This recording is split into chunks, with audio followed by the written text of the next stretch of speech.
114. And recording. Okay, Jimena, voy a empezar, Jimena. Okay. That works. Hello, everybody. Welcome to Be With Artists Live Q&A episode 114. And this is a huge episode today because we have a very creative and incredibly minded and talented and also technically high prowess artist that I admire here on the show. So I'm very honored to have you here, Antoine. And thanks for having me. I'm really happy to be here. I'm excited. Yeah. Should I call you Dre's or Stephen? Yeah, Dre's is fine. Great. Yeah, thanks for having me. 114. That's quite a lot. It is quite a lot. It seems like there is no audio on Discord, though, unfortunately. Let me check that. And my stream. Nope, it's fine on my end. It's fine on my end. I can hear you too.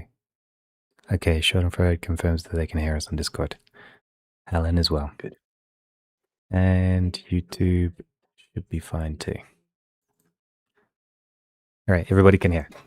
Okay, let's continue. So, this is the first time you've done a Discord interview and a chat. And I'm focusing on the YouTube chat here and Discord chat too. So in this case, if you don't hear something on Discord, leave the stage and join again, because sometimes the stage gets confused in Discord. And hopefully you should hear that. If not, you can hear the video on YouTube. Okay. So let's carry on. I got a bit derailed by technical things. Right. How do you start these usually?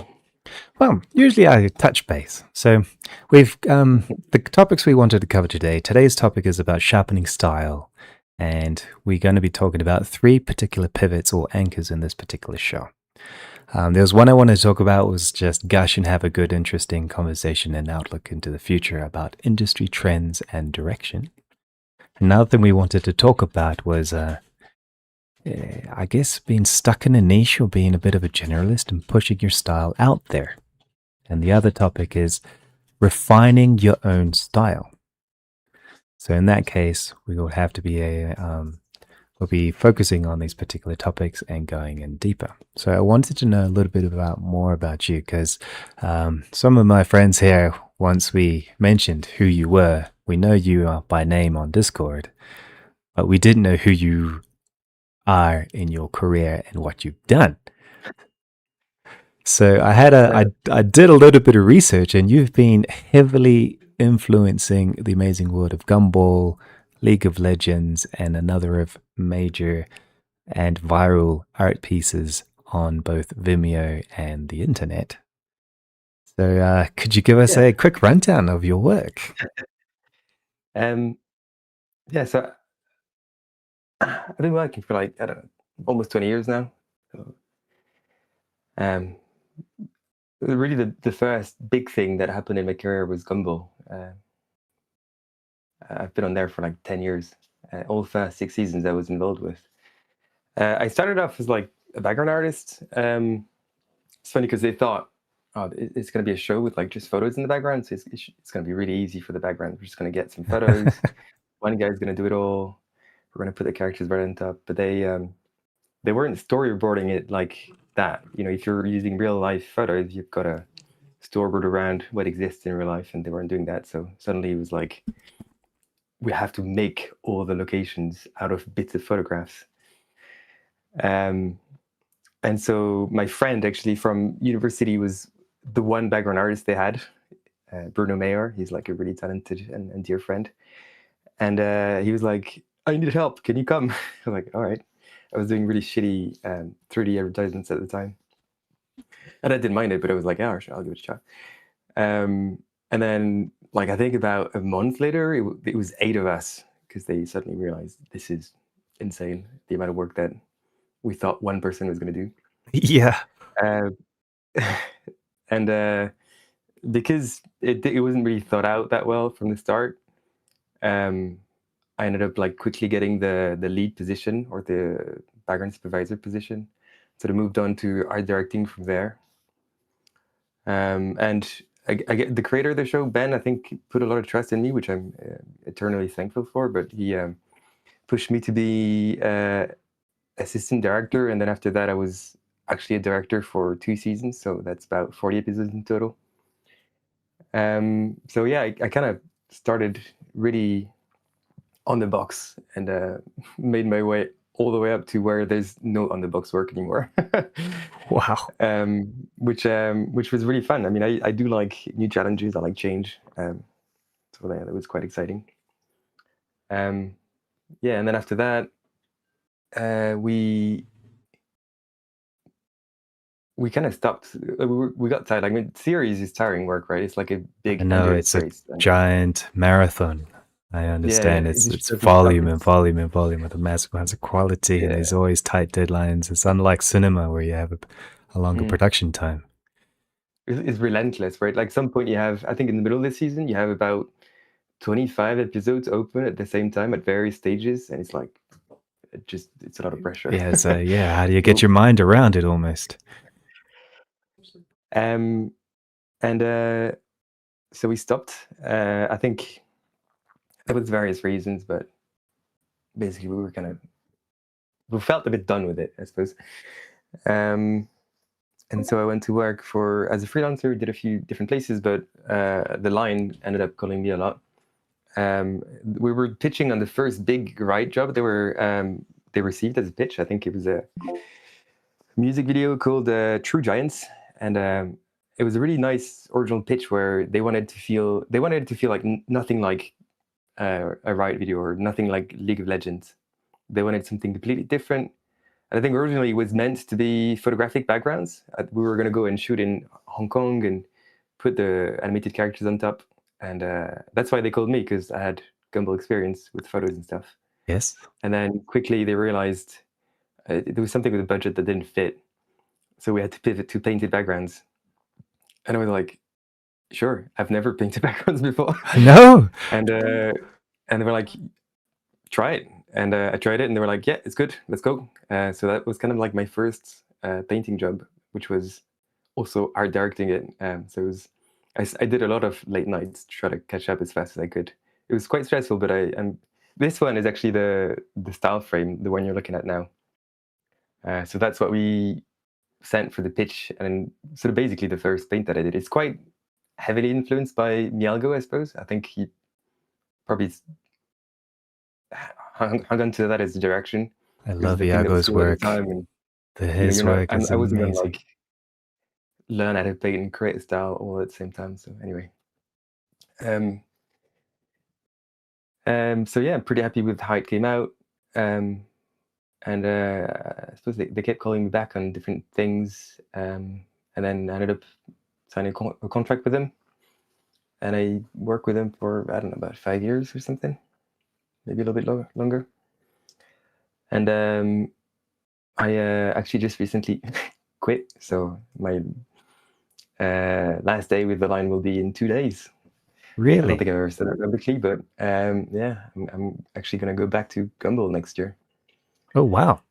Okay, for a so this season. is I just caught you right on a transition time, a chapter Yeah, change. yeah. Again, I don't mind change. I like it. 5 years is a good time to spend doing something, and then another challenge. That's good. Yeah, Yeah, a lot of my projects that I've done haven't lasted longer than 3 years, I guess, depending on the size of the project, generally due to financing yeah. or things like that. So having a solid position for 5 years, 10 years, having these opportunities has been good. Very good. I yeah. I suppose maybe like I think we're going to try to talk about style here, and sort of I think there's a lot of advice or thought that as an artist you should have a style so that people can know what you do and can think of you as a thing that maybe fit quite well in a production at some point or another. And I don't think I have that at all. I I think my portfolio is like a bunch of different things that I think anyone you'd probably think is different people or unrelated, but and I think maybe it's to do with like my trajectory where I started on Gumball with photos and then sort of picked up painting along the way and had to figure out a bunch of stuff along the way and never really stopped. I never really had the time to do that much personal work or even explore the meaning of Style. where I am myself in those images, but then I kind of grew into that idea and now the idea of like locking myself down to a style, I think sort of makes me feel a bit sad. I'm quite happy to actually explore, like think about how do you create like a style, or what is it about the rhythms that you create. It's a bit like when you're creating music, right? There's like some elements that you pick and you put in and they repeat themselves, and you take everything that's not part of that rhythm away and you end up with something that sort of has harmony, hopefully. So like really trying to think about these things and like how different they can be from style to style, and how do you approach these styles in your pipeline. Like I think the steps you take to create something sort of dictate how it can look as well. Like I think you have to rethink how you work every time, what the sketches look like, what the brushes you use are, the techniques you use are. It's like a little bit like starting from scratch every time, which is I don't know, maybe a little bit tiring, but ultimately I I quite like like challenges. that. I love that process, to be honest. I love doing that, the research, the influences, the connotations. I've realized like your style is a big reflection of basically what is Gumball. Like the Gumball is a huge marriage of multiple styles with stop Yeah, I've motion, never 3D, I've never had that photography. thought, but you're right. Um, I I noticed like Gumball to me felt like I guess you could say almost like a dreamland of doing whatever you want, a candy shop, and just eat it, Mm. putting your hand in everything. So seeing that reflect in all of your other work also is extremely important. So just to clarify things, so we're on the same page, what do you consider style? What are the fundamental elements that you need to research, rebuild, and construct from the ground up when you're building a style? What's your definition to style in this case? Um, I don't know if there's like I wouldn't put an objective definition on it. I think it's more of a subjective take. Like I think if you look at it, and I think it gives you a feeling or a taste, I think there's something about it which you like. You understand its message. It's trying to tell you something that's abstracted a little bit to a degree. And that statement, I think, if it's clear enough, then I think you'll understand the style. And by that I mean you've sort of removed enough things from, let's say realism, and you've kept only the things that are the sort of notes in your music that you want to keep, or the instruments you want to keep. And I think that's the style. That's I think that's all there is to it, really. Yeah. So, I see it as like patterns. It's all different patterns, whether it's a repetition in of certain shapes or certain brushes or certain colors. It's about getting that sort of harmonious match between a few different instruments doing their own rhythms. There's actually a I don't think it's maybe you can find it. There's like a illustration of a few different little satellites. It's like a constellation of little satellites. And I should have probably given you that in advance, but that one, I redid it, I think about 12 times. 12 times. And every time I was like, yeah, it's cool, but can I make it better, or can I make it more interesting, or can I, when you finish an illustration, you're like, yeah, that's pretty cool. I'm happy with that. Let's just put it on the side now. But I kept thinking, could I have done it better? Like, what would it look like with the things I've learned now, or the taste that I've evolved, or can I transform it into something that I like better? And so I remade that, I think, about 12 times over the course of 3 or 4 years. Uh, and I haven't gone back to it for a while, but I should. I really want to. But when you do that, you realize how each little ingredient impacts the whole result. Like if I add, these little dots, or the thickness of each lines compared to the thickness of the bowls, like all these little rhythms everywhere, how they influence the general perception of it. And sometimes it's so subtle, like it takes uh, only a tiny little thing to like throw out the whole rhythm off. So it was a really good exercise to sort of understand um, It's a how fascinating to. approach. So let's see if I I understand it. So it's like there's a musical instrument, you have a concept of understanding repetition and patterns with the different instruments to create the arrangement. Yeah, Some of these patterns could be like colors, absolute magic. shape, lines, hierarchy of a relationship between big shapes and small shapes, Mm, detail, contrast, things like that. And you sort that out into creating that particular style. yeah. Um, to me, that's what when you look at abstract art, like if you go and look at some paintings from Miro or paintings, the Russian abstract painters, it's all. I think it's all exactly that. Like they're literally doing that work. They probably wouldn't call it style, but they're looking at shapes and colors and textures and patterns and compositions that all create a style. They come together and they create an expression of art um, that has like a style, or I don't know, a taste or a genre. It's that research. And I think in pure abstract work, you're focusing only on that. So there's no try. You're not trying to depict anything with it.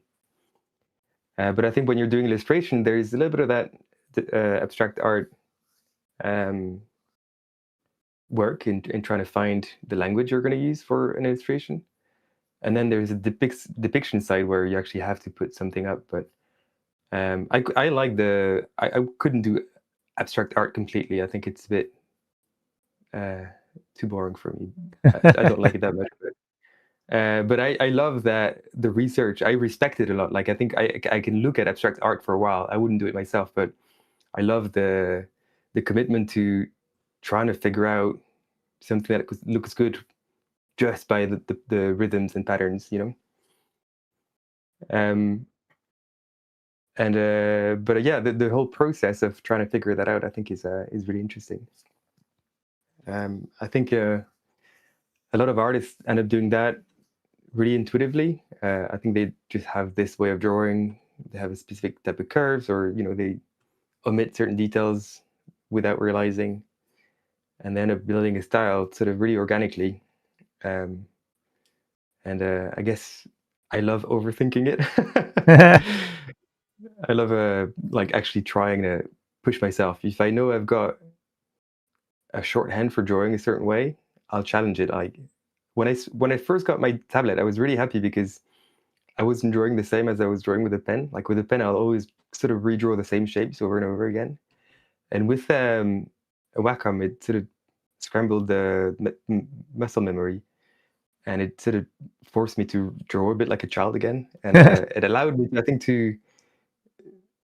really think about each stroke. Like I think it completely bypassed how I used to draw, and I was quite happy with that. So it's a bit, and I still try to hold on to that feeling throughout everything. So I'll I bought myself a Wacom pen with rotation control recently, and I'm really happy with it because now I can use like a different style of painting with brushes where you can sort of dictate the rotation at the same time. It Yeah. looks a bit like paint. It's really cool. It's like So yeah, again, calligraphy, I suppose. yeah, um, Which leads on to my yeah, next question, I suppose. So, from your perspective, when it comes to the industry, I mean, your work and your direction, what you've done has been pushing the envelope. And I really like that you've been referencing also the past movements where abstraction came out of a sense of Fauvism, that came out of Impressionism, that just evolved as Europe evolved over the past century or so, and nearly 2 centuries now. So I've just been recently studying a lot about Impressionism, and I've nearly kind of starting to move on to a couple of years later. But when it comes to the industry trends from now, especially with the new tools of digital art, photography, cinematography, 3D, and more. So, what do you think are the biggest shifts that's happening in the industry? Why do you think that is? Um, well, When it comes to style. yes, yeah, yeah, yeah. The I'll just frame the discussion. I think if we even try to start to talk about AI, we're not going to be finished. So I think we should probably put it on the side. Yeah, yeah, that's why I leave it on the side there. um, uh, I think, well, there's the obvious thing that 3D animation, which I think was the market leader style of animation for a while, like coming from Disney and Pixar and stuff like that. Yep, past 20 years or so. Um, yeah. Well, the exciting thing is that it's now sort of old-fashioned and falling out of style, right? If you look at the films that are doing well, they're a bit different stylistically. You have all the Spider-Verse films, which have done great. The Ninja Turtles films, which have kind of wild style. And there's recently K-pop Demon Hunter, which the render itself is a little bit Disney-ish, but actually the character design and the animation is very anime influenced. So I would Hmm. still call it a quite a significant departure from Disney. So the fact that all this stuff is doing really well is super exciting, and then there's also the fact that it's different studios doing well. You know, you've got Sony doing their crazy experiments, but you've got really cool things coming from China as well. Like they've just had this huge film, The Story of Hay or something, which I think is the most profitable animation film of last year or something. It was Um, it was the highest grossing animated film of all history. right, there you go. So that's quite exciting, right? It's a big change. It's like a shift in how what makes money, what gets produced. So hopefully with a big change, we'll see different things. So again, I like change. Um, and one thing that I've been waiting for a while though is like, when do we get to uh, feature animation for adults? When I started working, I thought it was around the corner, and then I realized now it's 20 years later, and it's just as far as it used to be. And I don't know when it's going to come, but for me, that would be the biggest uh, step up in what we do. Is can we make feature animation features just for adults? Like where we don't have to do the family film again. We don't necessarily have to do cartoons for children. I mean, I do like that, but it sort of restricts a lot the range that you can do, but also how artistic it can be. You know, I think if it's for adults, I think you can allow more poetry, or you know, it's and intellectually a little bit more demanding. You know.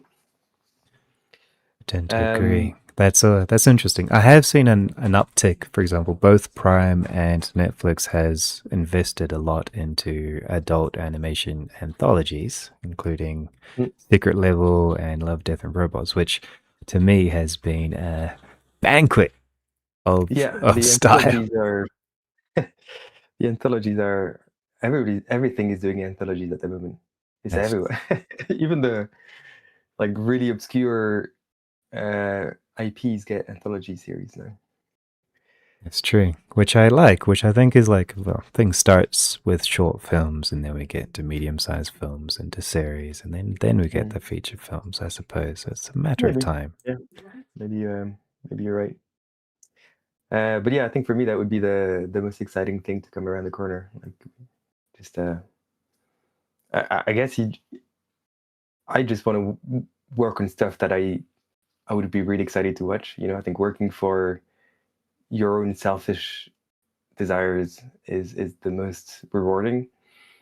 Uh, so whenever you're doing client work or you're doing stuff for kids, even though you know Gumball, we're trying to put a lot of stuff for grown-ups in there as well. Hmm. We do have compliance to please, and there's a bunch of stuff you can't do, and yeah, I'd love to throw that all away and just do stuff for adults. There's there's quite a bit more of it in France. There are feature film that come out in the cinema for grown-ups that are completely animated. And there are studios that just do adult animation, like Bobby Pills, for example. They just do, yeah, they've decided that's what they do, and they only do that, and they're doing pretty well. But I think France is a little bit different because they have a little bit more public support, public funding for animation, so it allows for a few more risky things to happen. That's true. And we don't have that in the UK. I mean, at the line, we've been trying to produce our own IPs for a long time now, and there's so many leads we have. Like, we're pitching left and right, and so many. Oh, this is really interesting. Let's talk again. But it's just we haven't managed to actually get the first green light for something that would be our own IP. That's what offers to get somebody else's IPs animated. But we're trying not to be a service studio and rather a studio that creates their own IPs. But it's mighty hard here you have to find private funding for all of it, and at the moment the funding is pretty risk averse. So Funding is very risk averse, and it's hard to get a return of investment of something so conceptual, I suppose. Yeah. So when it comes to opportunities with style in the future, I know that you have like wishful thinking, but do you think there's a practical pathway to develop these future pitches and projects when it comes to pushing your style? And also target audience. What do you think is the future in the next 5-10 years in that economical market? Do you think funding will increase, decrease? I don't think there's ever been a time in human history where we've been less able to tell what the world will be like in 5 years. I think there's so many things happening right now, including AI, and I don't want to develop too much, but I really have a hard time telling you what it's going to be like in 5 years. I hope, my personal hope would be that all that AI stuff sort of takes in the worst niches, like, oh, we've got this cheap advertisement to make, and animation is too expensive, so we'll just AI. But there's still a lot of demand for handcrafted, beautiful animation, and there's still enough budget or like producers willing to put, high budgets for handmade feature animation. And I'm not anti-AI per se, but I don't like using it for work. I've tried it, and it doesn't like reward me that much on my day-to-day job. Like the process, I quite like the process of sitting down and painting something. That's I think why I started this job in the first place.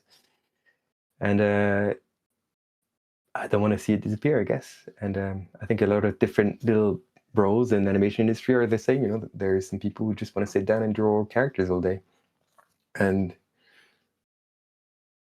they don't really want to be forced to become like some kind of YouTuber figure to survive. Like sort of prompting films and then trying to vie for attention on online platforms. It's quite a different job. That's true. So I just hope that there's enough of that current experience that stays, because I don't know, I'm having a lot of fun with it. I suppose there will be, right? But it's just a matter of proportions, Like, I think the economics are so strongly in favor of AI that I think if it does really well, it's going to be a struggle to convince people who want to produce their commercial, or people who want to make a show, that it's worth spending 10 times more to have it made by hand. I think that argument is going to get harder and harder to make as AI gets better and better. So it could be that the market shrinks to a really small amount of handmade stuff, and maybe that makes it a hard career to think you're going to go for. Like, when you're a kid and you want to think about what you're going to do, you might not think animation anymore at all, because it's just such a small market. It might be that it kind of gets hard to recruit as well. I don't know, or maybe we'll have to just train people longer. Train people. Um, Yeah, but it's a yeah, difficult debate to think about. There's a question um, here on Discord. They asked, so what's the yeah, industry like in the UK? Are you currently working there at the moment? yeah. I'm in the UK. Industry, it's been slow for the last year or two. From I hear that from a lot of different studios, slower than we're used to. I think maybe there's some kind of correction post COVID. Like COVID was such a huge boom for animation. That's true. It was massive. Um, yeah, it was great. I loved it. uh, my partner used to work in live action, and obviously she got hit hard by the COVID lockdowns.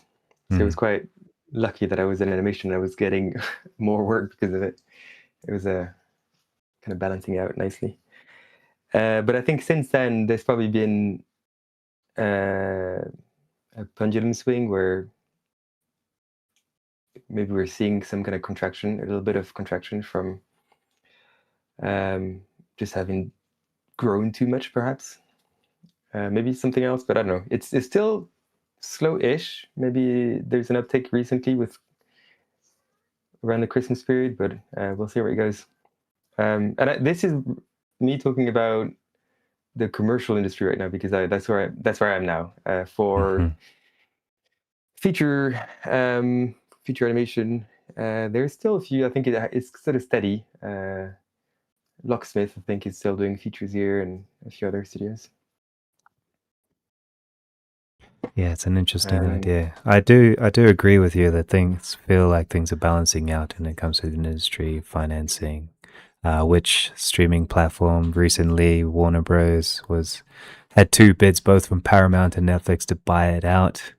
The cinema production, animation production, their whole entire catalog, and it's like 100-year-old industry just changing hands potentially. yeah, And it's yeah. Uh, it's funny you mentioned Warner because I'm going to go back to work for Warner in January because Gumball is made by Warner. oh, But you've got all these news at the moment about who's going to buy Warner. There's like a big war, and Trump's getting involved. He's like weighing in because I think some of the people funding the bids are from Trump's family, like Kushner and stuff like that. oh really? Yeah, yeah. So it's kind of like a massive thing in the news now, and I don't really know who I'm going to be working with or for. um, and yeah, I don't want to say too much about this stuff because obviously Yeah, it's this it's is only bordering on political, but that's okay.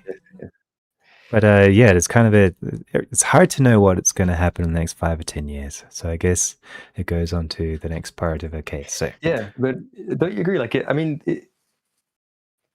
yeah. If I was gonna advise, like, somebody comes up to me and says, "Oh, I'm thinking about picking up animation as a career. Like, how's how's the market doing? Like, do you see a future in animation?"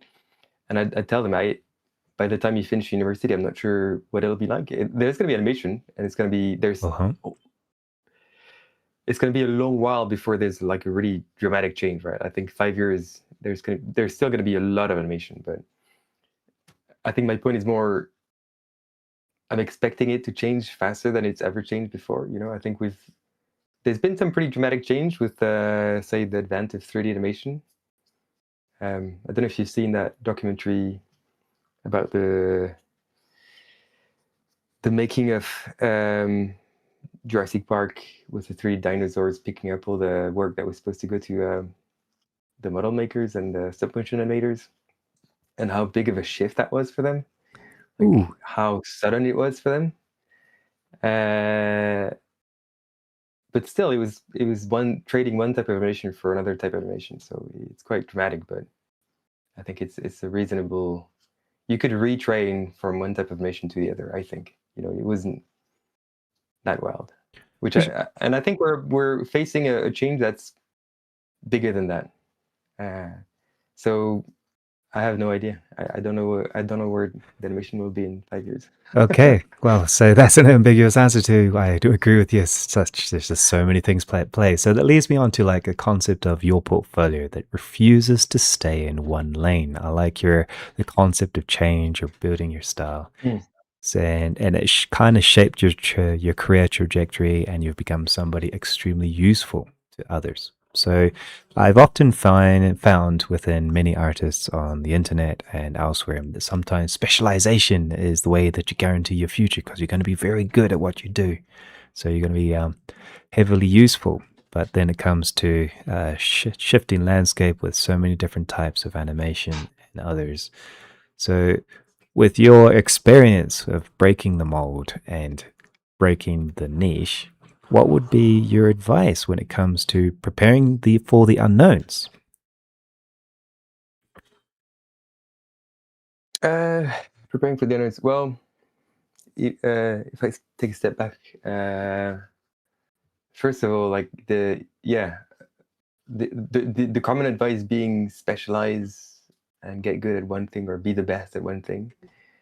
Um, I think is fair as a starting point. Like I think you do have to get good at something to make your way into an industry. Mm. But Big butt. I think there's enough time in a lifetime that you can be good at many things, and you don't have to stop at that first thing.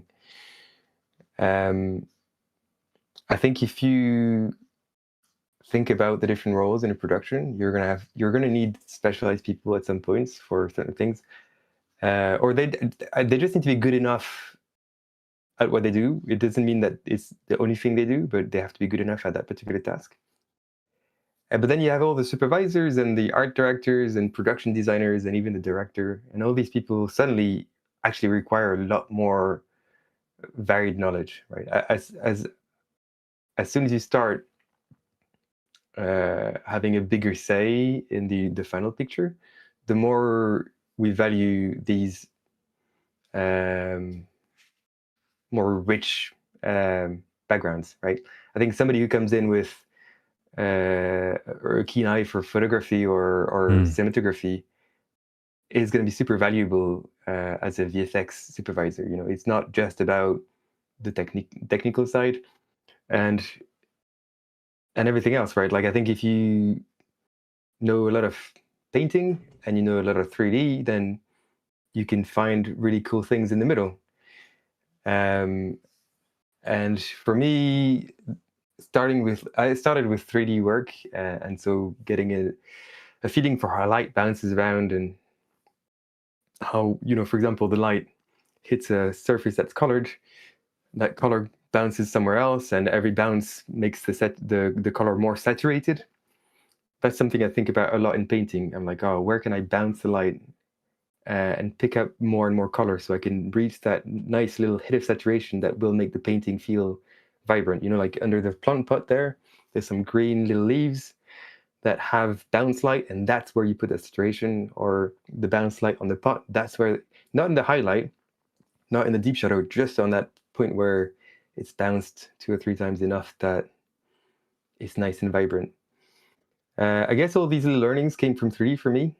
Um, so I'd say it's ridiculous to think that, oh, I should have never done 3D because I would be better at painting. I think there's a lot of stuff that feeds into each other. It does. Um, and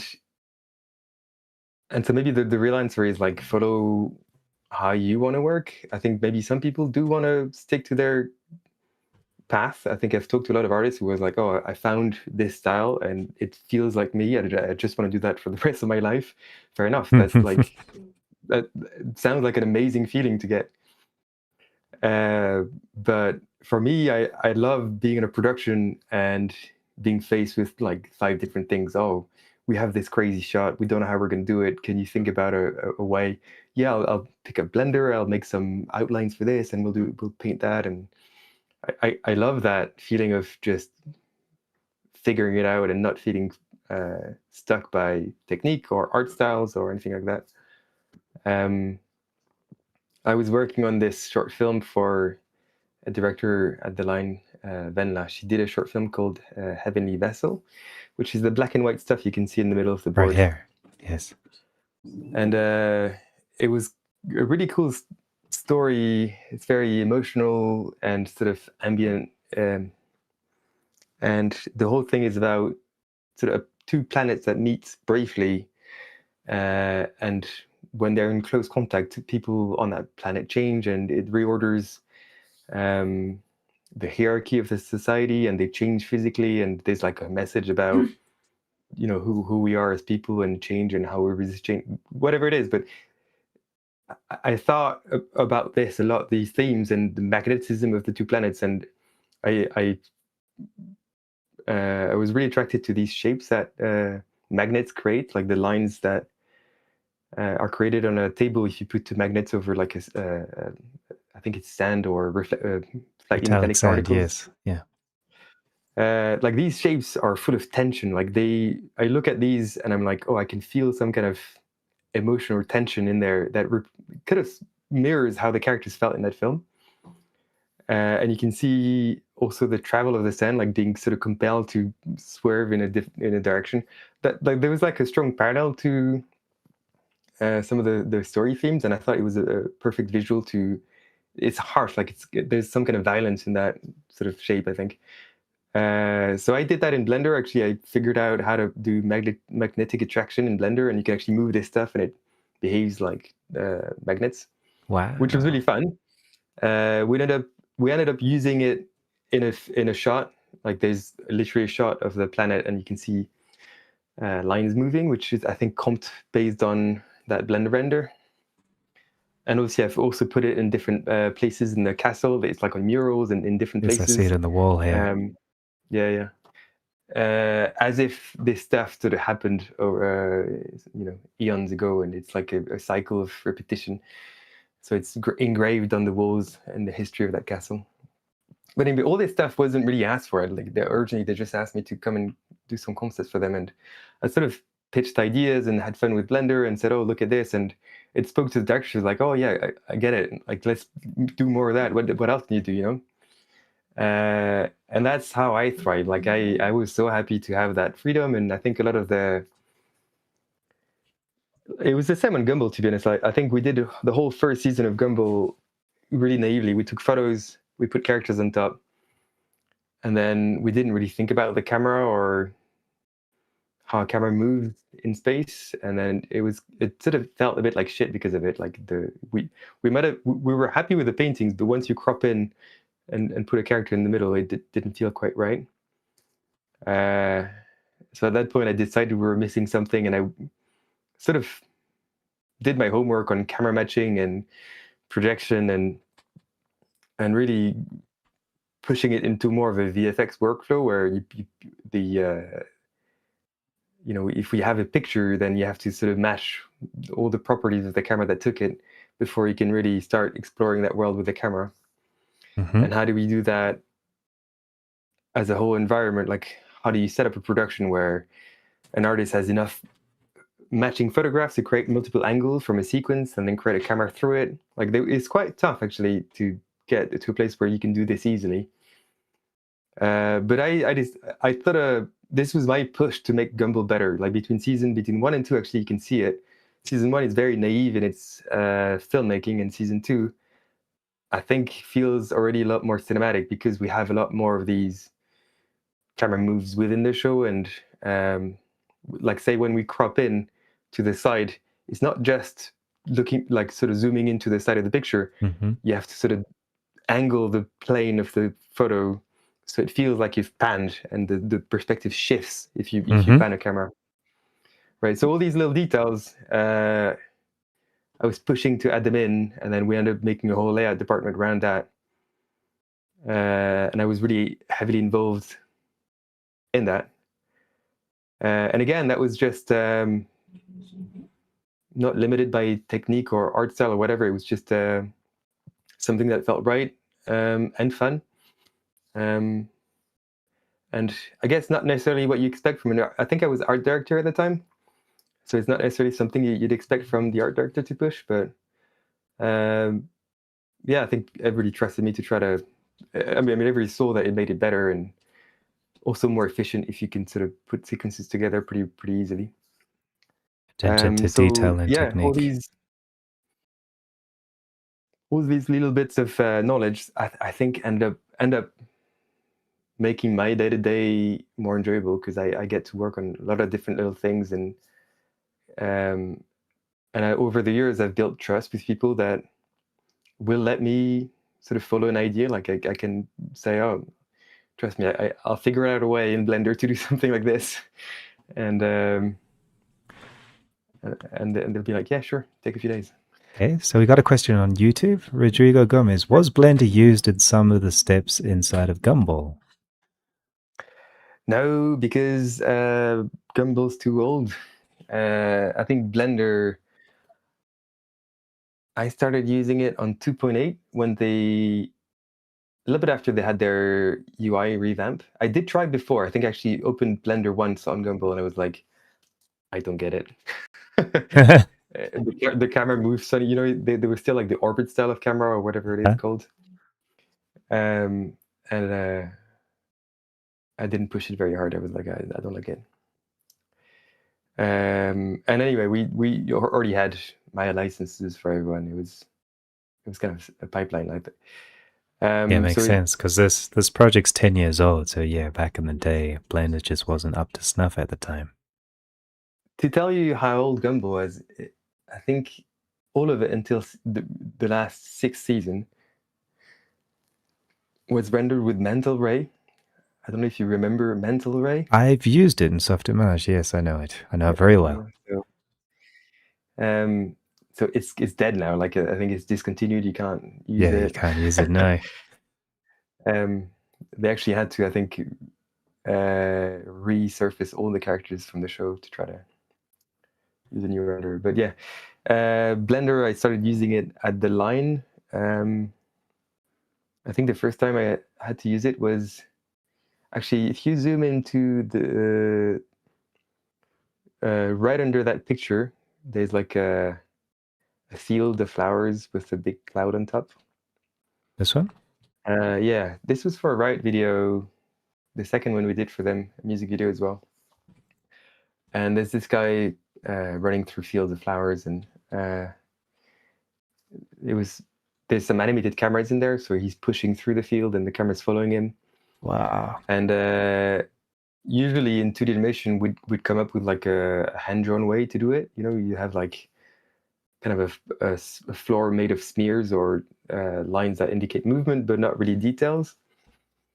It's quite expensive to do in 2D, but we do it occasionally. But this particular field being a flower field, I think it's really hard to make it convincingly in 2D because it needs to look busy and full of little details to look like a flower field.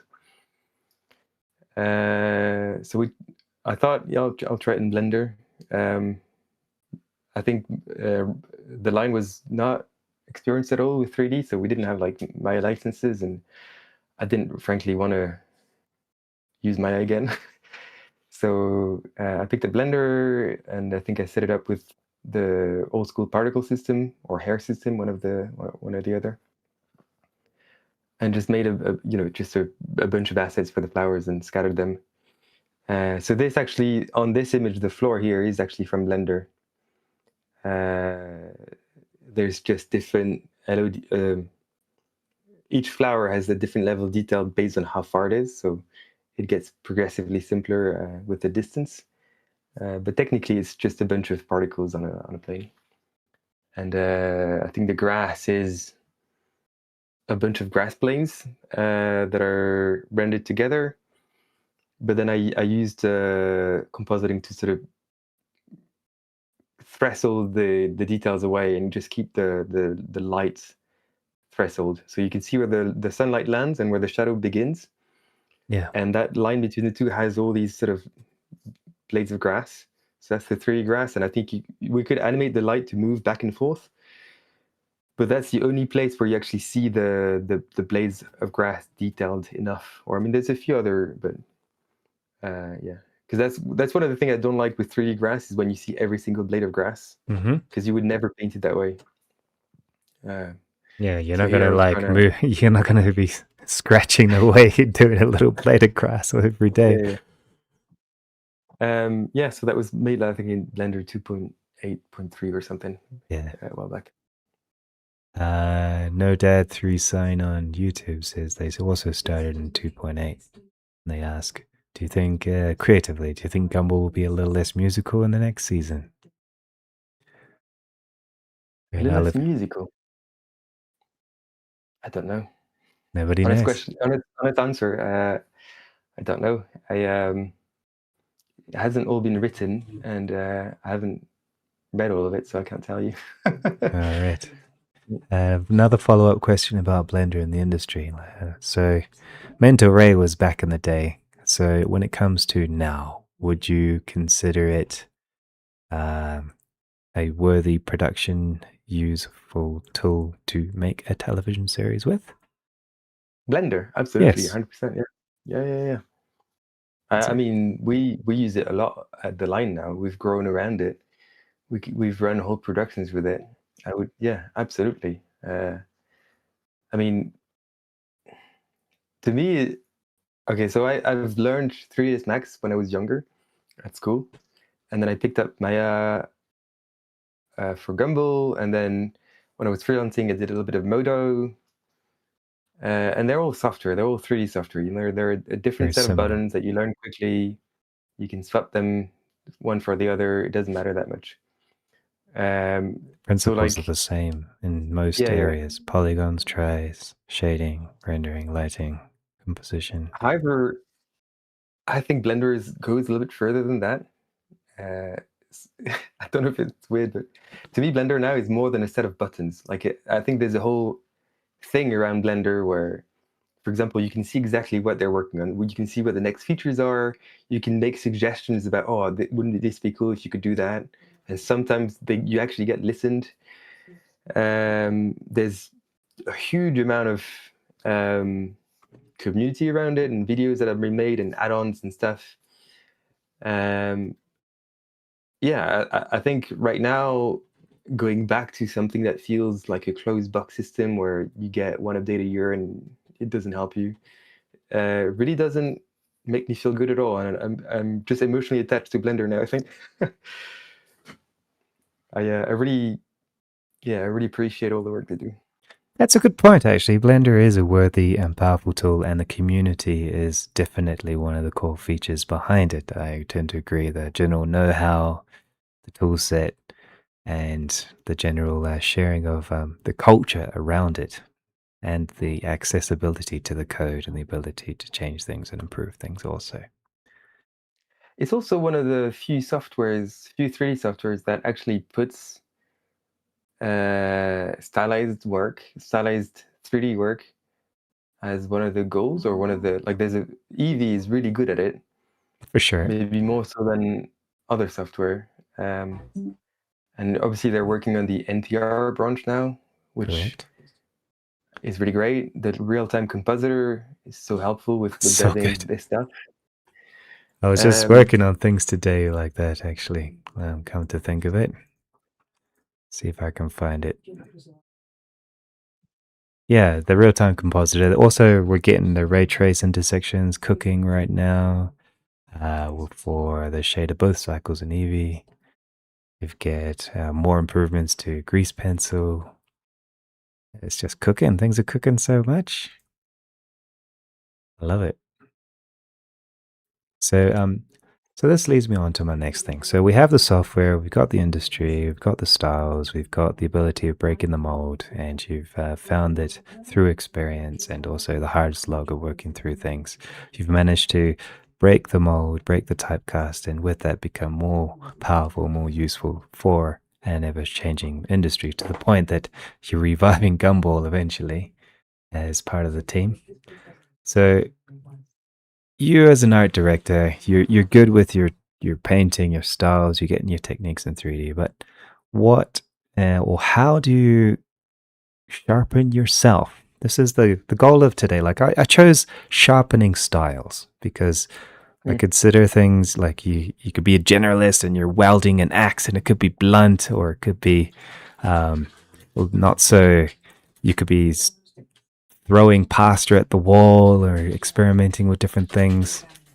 But as at the end of the day, how do you have a critical or a self constructive mindset to adapt and always create?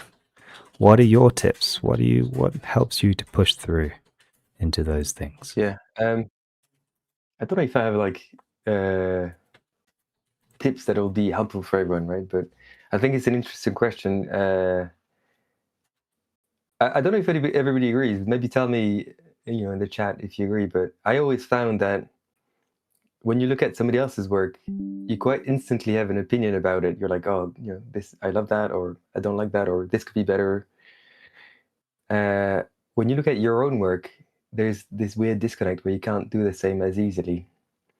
Maybe because you see in your own work the stuff that you thought it was going to become, or what you wanted to put in, but didn't. You're not sure if it actually makes it through, like how somebody else would see it. Or maybe it's that you're quite happy to have finished it. So there's like already an emotion that you've put in it, like, oh, I'm proud of it, no matter what it is. It's like your baby. But as a professional artist, you have to push past that. You have to sort of question yourself. No, is it actually good? Like, am I submitting good work, or is that the best I can do? Always. And so I've thought about this a lot. Like, how do I become the best critic of myself? And finally, that's one of the. When I started art school, I had one good teacher. All the rest I didn't like so much. But this art teacher, it was full of lessons, and one of them was on a test day we had to do figure drawing, real life drawing, and we spent the whole day drawing figures. So we each, like, I don't know, 50 different drawings or something, and he said you're allowed to submit one of them only, and if you thought drawing was the hard part, actually choosing the best drawing is the hardest part. And it's true. Like, how do you sort of go back and figure out, oh, what's my best drawing for today? It's actually quite tough. And so every time I finish an illustration, I try to do that again. I try to look at it and go, well, what could it be better? How could it have been better? When I actually start a new style, when I start a new project, I'll often do 3 or 4 iterations at least. I'll start look deving an image and be like, oh, that's shit. Let's start over again. Let's try with a thicker line. Let's try with a thinner line. Over, like, start from scratch, right? And until you sort of push yourself out of that initial zone and into a place where you didn't expect you could reach, as much as time allows you. I think that's the thing. Basically, the only thing that limits you is time. How much time you have on your hand. So I'll try to use as much as I can. I'll be efficient, but I'll try to iterate as much as I can to make these lessons. I think if you think of an artist, with the established style, they have a lifetime to hone it down, and I have like 3 days for a new project, so I try to speed run it. Speed run the So iteration process, failing fast. So failing quickly is part of what I'm trying to do. Now it's a little harsh on yourself, because I think you have to be quite critical of your own work a lot. And I know for me that it's changed a lot how I feel about what I do. Like, I think it's become a lot more about sort of challenging myself and pushing myself rather than enjoying the process as much. I think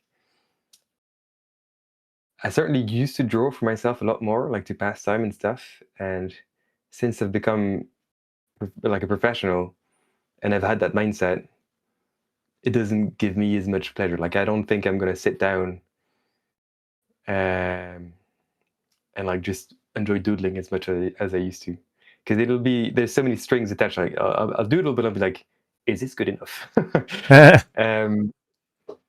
So it's kind of a two-edged sword, I guess. I guess so. Yeah. I mean, because you've okay, there's one end of the spectrum where you get married with the work that you do. So you never let it Mm. go. So you don't iterate it. You don't um, redo it or rebuild it or restart it because you're married to the idea, because you absolutely love your work. And that's okay.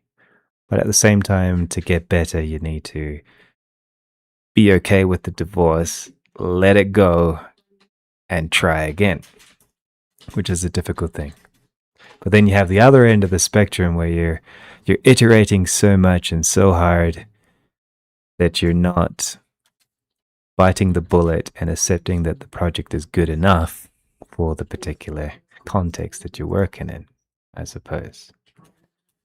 So when it comes to E- yeah, go ahead. audience and impact, like for example, so you notice that like you're trying to polish your own idea, but how do you consider other people's opinions of your artwork when it comes to that process? I've noticed you've had to work for others, you had to work for clients, or you had to make bids for others. So how do you factor in other people's perspective of your art? Um, yeah, I like if I my personal take answer on this is that I don't think I have a lot of ego when I work. I'm quite happy to receive feedback and change stuff for other people. I'm perfectly happy to be part of a team. I guess it's not. Uh, I mean, like everybody, I'll get annoyed if there's too many like back and forth and stuff. Yeah. Uh, but I'm quite happy to like listen to other opinions, and to me it's just a different set of challenges. Like, okay, if I take all these points in and then rethink that, like how else can I make it look good, you know? And I think that's a fine way to think about it. So I'm not I don't really, I'm quite happy to thrive in an environment that has other voices in. um I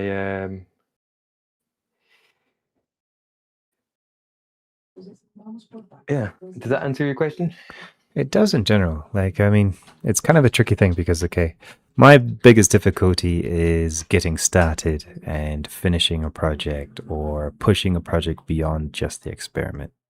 So, for example, that church thing I did this morning, will I go beyond that?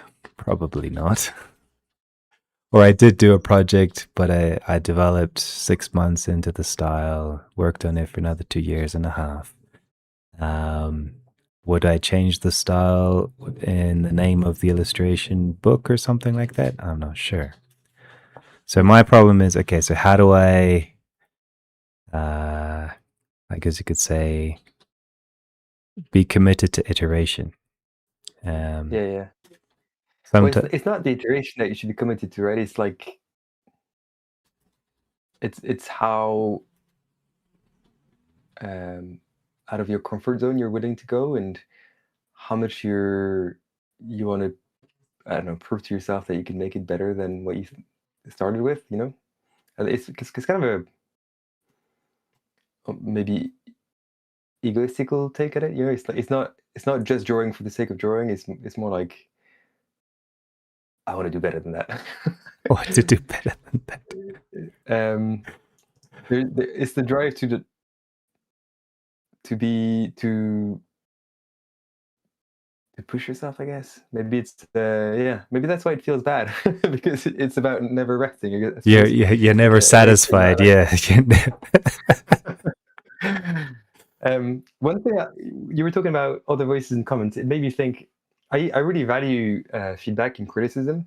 Actually, I get to do a lot of it as an art director, like trying to find ways to Yeah, I love it. get an artist to get do better for a certain image, or take them towards a style that matches the rest of the project more, or whatever it is. Like, how do you put in words something that will resonate with them and get them to do even better work or more appropriate work? So I, I try to be good at that as well, and I love it when people give it back to me. Like I haven't actually had that much of an opportunity to work with a more senior art director. Like I think on Gumball, I went from an artist to the art director, and then was in charge for a lot of the time.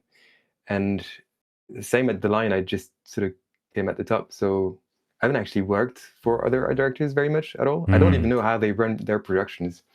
I was working with an artist a couple of months back, and sometimes during reviews, I'll do a little paint over. I'll take their image. I was like, oh, what about this? You know, this. What about these shapes in this guy? And what if we do a bit of this and that colors? Because sometimes it just gets across a little bit better than talking about it for ages and doing a lot of back and forth. Yeah, show don't tell, yeah.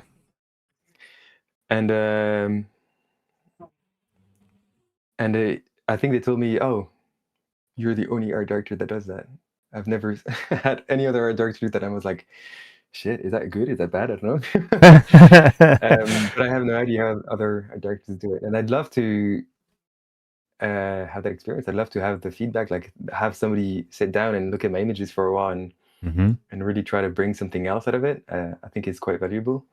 I agreed. Um, Discord revolutionized my life when it came to that because I'm also very hungry for feedback. I'm starving. mm, I'm practically mm, skin and bones. I want feedback. I want people to tell me this is terrible. You should do it this way. So when someone gives me a comment, it's like, oh, that pose could have been done that way, or this style could be done yeah, this way, or this technique could be done better, or that lighting should be better there.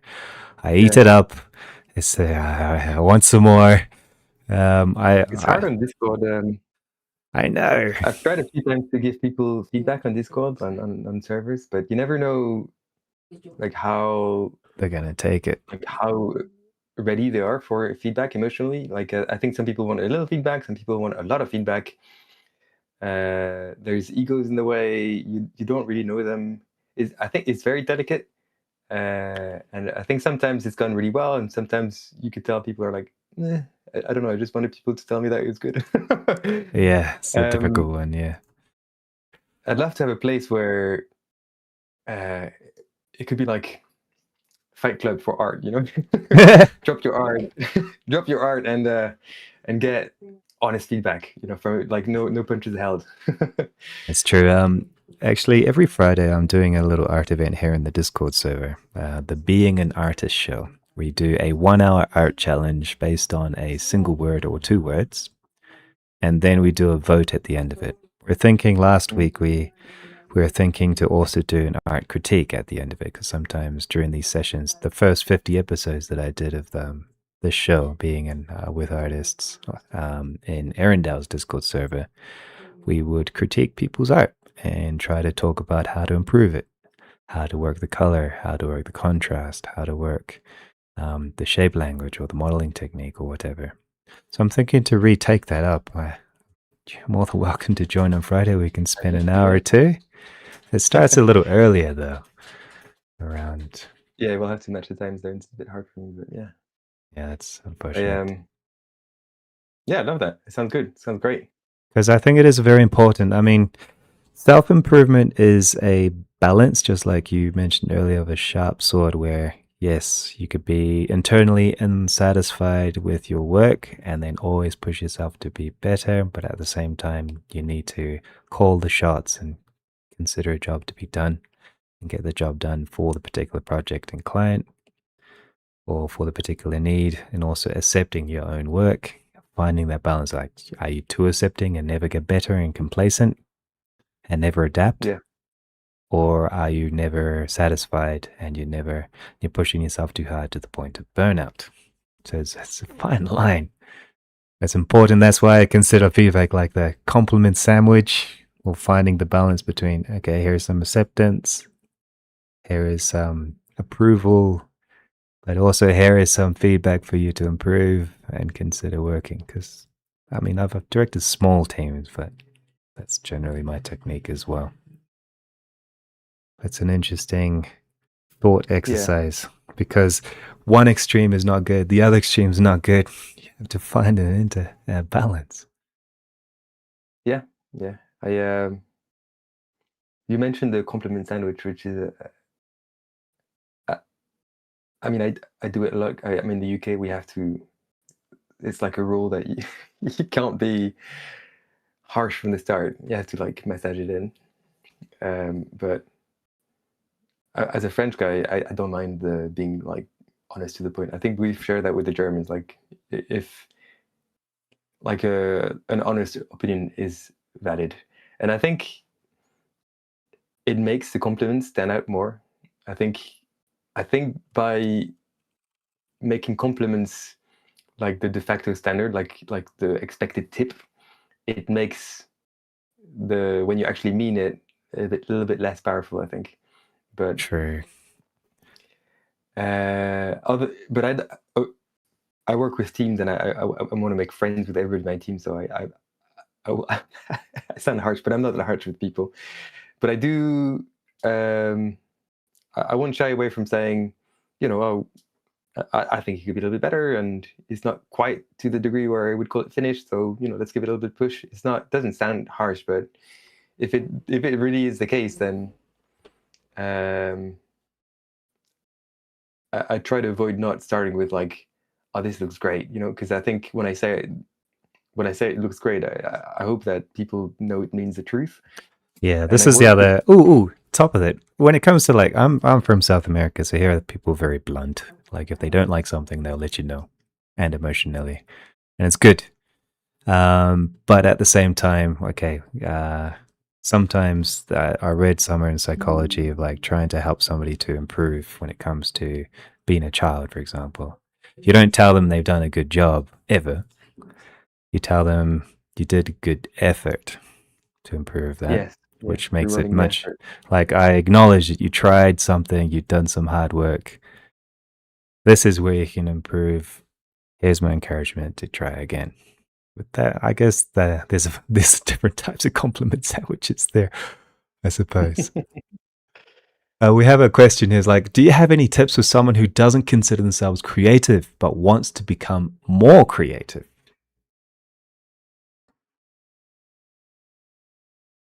uh, yeah,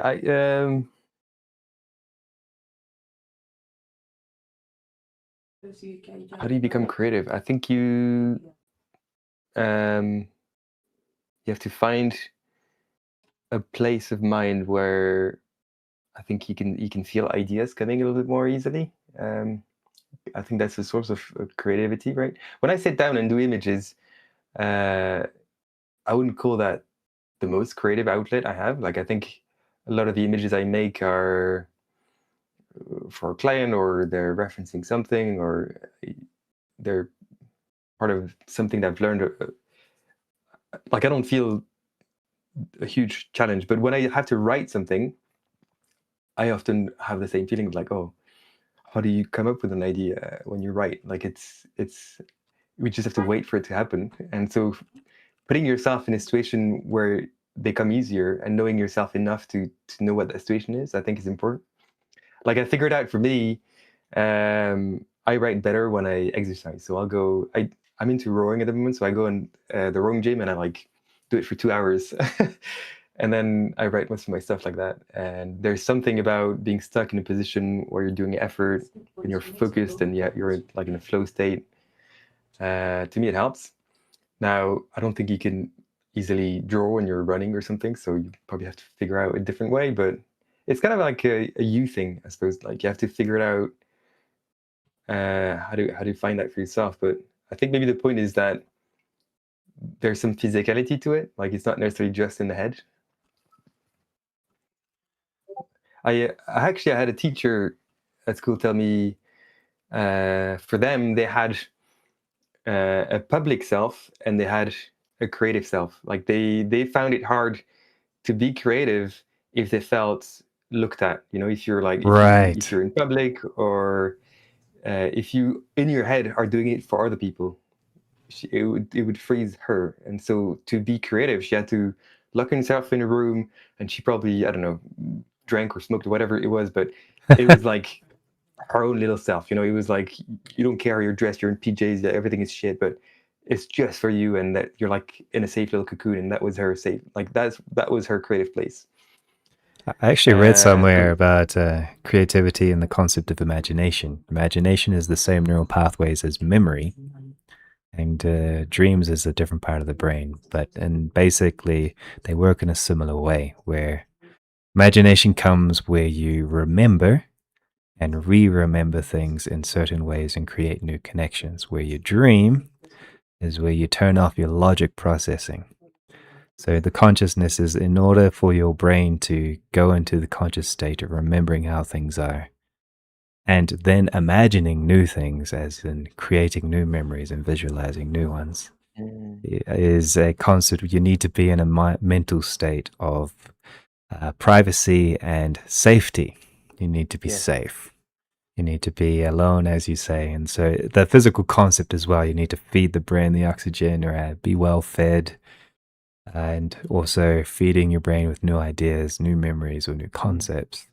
So that when you're processing the creativity, it was all this like neuroscience stuff. And it's like, oh, this makes total sense to me now when Mm. people start to I say like the that. idea of that.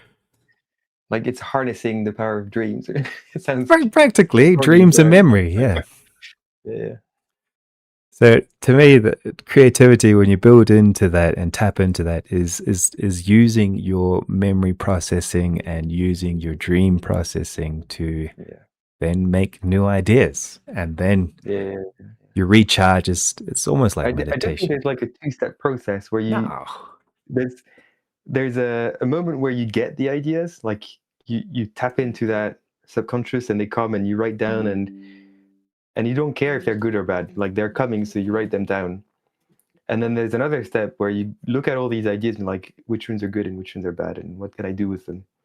And that second step stops the ideas coming, right? Like certainly you're thinking about other people, you're thinking about logical things. And I do think that for me there's two different steps. Yeah, I'll have the creative moment and I'll have the logical moments, but they're quite disconnected. So it sort of mirrors what you were saying, really. ah, fascinating. Mm. Oh, I did have one last thought, but I think we've hit the hour now, and I think we've generally covered the general topics. So, in general, we've discussed the concept of where style is going, how the industry is shifting and moving, some interesting news when it comes to Warner Bros. And we don't know how things are going to progress. But in that regard, our advice or the advice that we touched was breaking the mold and touching new styles and failing fast and iterating and working on exploratory concepts, which is very important. We also discussed like the discipline or the perspective of improving our own artwork with the ambition and drive. Then we also touched on the concept of balance within that. And then we thought about, we touched a very nice concept about creativity. And also, Killen just mentioned that he still doesn't quite understand how one goes about directing a project like Gumball, where it has literally every animation style in it. So Well, that's a big nod it, to your prowess there.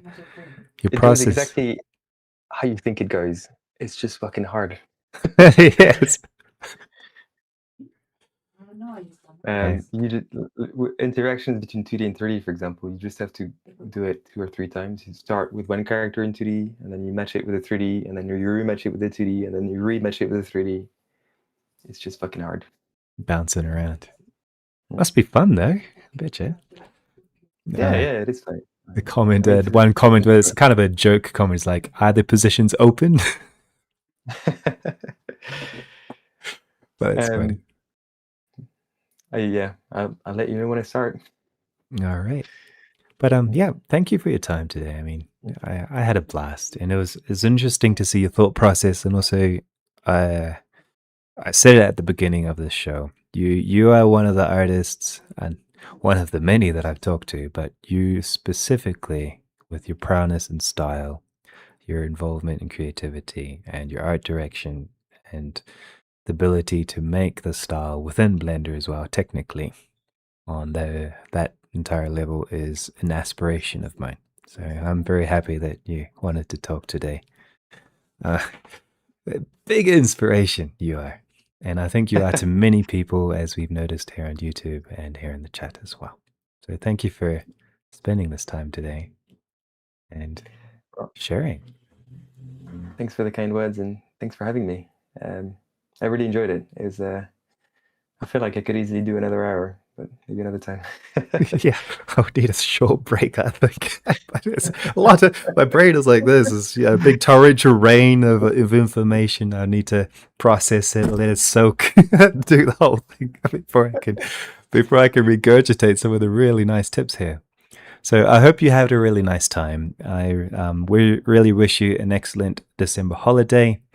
The next guest is potentially a motion graphics specialist with Cinema 4D. It should be fun. Hopefully, Nice. we'll see if we can get them on the show. If not, if you'd like to be interviewed, don't hide. I'm more than happy to talk. And also, every Friday here in the Beefighters Discord server, we have an art event for 1 hour, and we will open another hour for art critique and feedback, constructive criticism, because we all want to get better, but we also want to enjoy the process. So Yes, I'll tune in for that one. oh, nice. Okay, so I'll see you in the next one, and have an excellent holiday. And thanks again, Antoine. Thank you. You too. Thanks for having me. All right, and good luck with the new position as well. Glad I Thank you. caught you right in the transition. Yeah. Cool. All right. Well, I'll be around the chat if you have any questions. But yeah, I'm gonna turn the camera off now. All right. Go back to my private self. There you go. And I'll end the stream here as well. Cool. Bye. See you all.